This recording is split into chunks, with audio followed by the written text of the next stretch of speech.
របស់គាត់ព្រិនរូបប្រពុតរូបហើយនឹងឆ្មាខ្មៅដាក់ទន្ទឹមគ្នាអញ្ចឹងបងប្អូនដោយអាគារចាស់មួយនេះគឺត្រូវបានបិទរូបចាស់ចាស់ឬក៏អ្នកល្បីៗនៅក្នុងអាគារនឹងទាំងអស់ហ្មងតែរូបអតីតស្ដេចសៀមក៏ត្រូវបានតបោះយកមកបិទនៅកន្លែងនឹងដែរបងប្អូននិយាយទៅឲ្យតែមានព្រឹត្តិការណ៍សំខាន់សូម្បីតែសម្ដេចតេជោហ៊ុនសែននិងប្រឆាយលក្ខរបស់ព្រះបាទបរមរតនកោដ្ឋបងប្អូនគឺបិទនៅអាគារនឹងទាំងអស់ហ្មងប្រាប់អាគារនេះវិញក៏ខ្ញុំមិនទាន់ច្បាស់ថាជាចេតិយឬមួយក៏ជាអាគារដែរបងប្អូនព្រោះដោយសារតែនៅលើនឹងគឺគេមានដាក់ជាអក្សរចិនហើយនឹងឈ្មោះឧបាសកឧបាសិកាក៏ដូចជាគ្រឹះសករាជនៃការកសាងអាគារនឹងឡើងផងដែរម្យ៉ាងទៀតដោយសារតែអាគារនឹងគឺស្ថិតនៅក្នុងវត្តកណ្ដាលក្រុងបាត់ដំបងអញ្ចឹងហើយទៅធ្វើឲ្យខ្ញុំសង្ស័យថាប្រហែលជាចេតិយអីអញ្ចឹងណាបងប្អូនក្នុងអាគារនឹងអាចនឹងមានសាកសពរបស់ជនជាតិចិនបងប្អូនដោយសារតែនៅខាងលើអាគារនឹងគឺគេដាក់ជាអក្សរចិនអញ្ចឹងណាដែលកសាងឡើងតាំងពីឆ្នាំ1956ម្លេះហើយដែលជាចំណុចសំខាន់ហើយខ្ញុំចាប់អារម្មណ៍ជាងគេគឺនៅលើនឹងមានព្រិនរូបបងប្អូនព្រិនរូបមកតាំងពីឆ្នាំ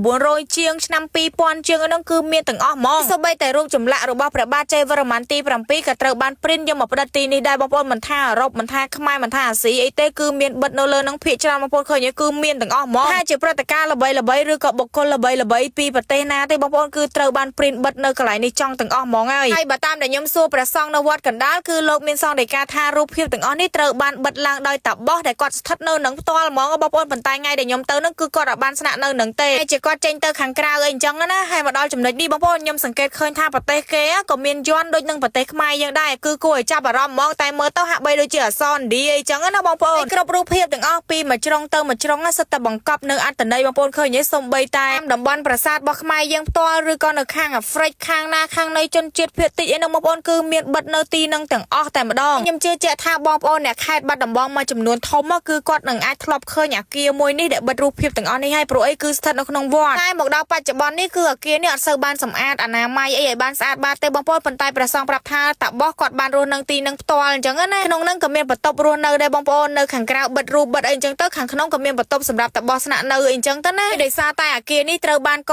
សាងមកយូរឆ្នាំអញ្ចឹងបងប្អូនមានកន្លែងខ្លះក៏បានពុកផុយដែរដូចជាពីដានអញ្ចឹងត្រូវបានពុកផុយទៅតាមពេលវេលាអញ្ចឹងទៅបងប្អូនឃើញទេនៅខាងលើហ្នឹងគឺពុកអស់ហើយសម្រាប់អញ្ចឹងពីមួយទៅមួយហ្នឹងគឺគាត់បិទចោលទាំងអស់ហើយសូម្បីតែនៅតាមសសរក៏អត់លើកលែងដែរគឺគាត់បិទទាំងអស់ហ្មងបងប្អូនហើយរូបមួយហ្នឹងគឺមិនក្រោម30ឆ្នាំទេដោយសារតែរូបមើលទៅគឺចាស់ខ្លាំងមែនទែនហ្មងសម្រាប់ថ្ងៃហ្នឹងគឺខ្ញុំសោកស្ដាយមែនទែនដែលខ្ញុំអត់បានជួបតាបោះហើយតាបោះហ្នឹងគាត់មិនមែនជាជនជាតិខ្មែរណាបងប្អូនបើតាមដែលខ្ញុំសួរព្រះសង្ឃនៅទីនោះគឺលោកថាជនជាតិបរទេសបងប្អូនដូចជាគាត់មានសញ្ជាតិអាមេរិកអីចឹងទៅប៉ុន្តែគាត់មករស់នៅទឹកដីខ្មែរយើងគឺយូរខ្លាំងមែនទែនហ្មងបើសិនជាមានបងប្អូនណាដែលដឹងព័ត៌មានអំពី Mr. Boss ឬក៏តាបោះបងប្អូនចាំជួយ comment បន្ថែមផងណាខែលោខ្ញុំនិយាយទៅថាមិនត្រូវទាំងអស់ឬក៏ខុសអីចឹងបងប្អូនសូមអធិស្ឋានផងដោយសារតែខ្ញុំសួរព្រះសង្ឃបានតែប៉ុណ្្នឹងឯងអ្វីដែលខ្ញុំសរសើរគាត់ជាងគេគឺសរសើរត្រង់ថាគាត់ពូកែររូបភាពពូកែព្រិនរូបភាពគ្រប់ចំនួនគ្រប់សម័យកាលយកមកបិទទាំងអស់ហ្មងបងប្អូនឲ្យតែជាព្រឹត្តិការណ៍ល្បីៗគឺយកមកទាំងអស់